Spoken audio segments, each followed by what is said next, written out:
Character development. Characters and their level of development is one of the key parts that will make or break a book. Integrating human emotion is a critical step to getting readers to connect to your story. So, to be well developed, each character must have a past, a need, a fear, a dream, through action, narration, and dialogue.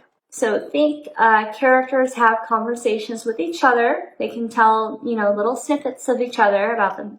They could tell little snippets about themselves to each other. Characters can have flashbacks. They can remember things.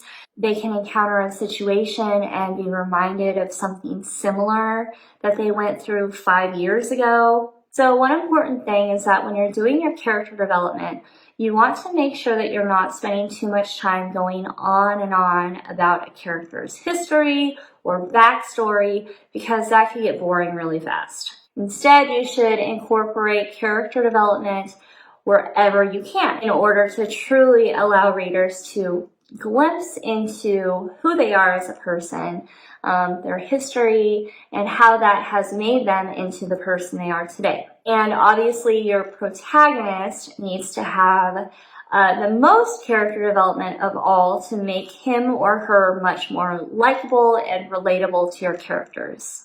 Secondary characters should enhance the protagonist's story. So secondary characters, they do need to be developed, not necessarily as richly developed as the protagonist is, but secondary characters should also have their own quirks or ways of speaking or memories or backgrounds. One really fun thing that I always recommend authors do is have a character change. This is it's very rewarding to see a character become a different person by the end of the book. In a zombie book I critiqued a long time ago, the book's main character had become a zombie. And by the end of the book, there was like an experimental doctor, an experimental scientist or something. And she was cured. She became human again. She's still having human thoughts throughout the book. So I recommended to the author that the protagonist have guilt for killing all those people when she was a zombie. But by the end of the book, she can realize that it was literally outside of her control because she wasn't in control. If you choose to have your protagonist go through a character transformation, a character arc, your character should have small realizations throughout the way through the book in order to make their character change at the end of the book make sense. Even bad guys need to have character development, okay? So not everyone is wholly bad or wholly good, okay? Everyone is a multifaceted, complex person, and your book's characters need to reflect that. So even the bad guys they should not be 100% evil. It actually works really well if you're able to make readers a little bit sympathetic to the bad guys. It kind of makes readers feel torn as to whether they want the bad guy to just die and disappear, or maybe they can understand the bad guy. They can understand what made them evil in the first place, and kind of root for the bad guy in a way. And above all, integrating human emotion is a critical step in getting readers to connect with your story. The best and most memorable characters are those that have complex lives. They feel things. They care about things. They get angry about things.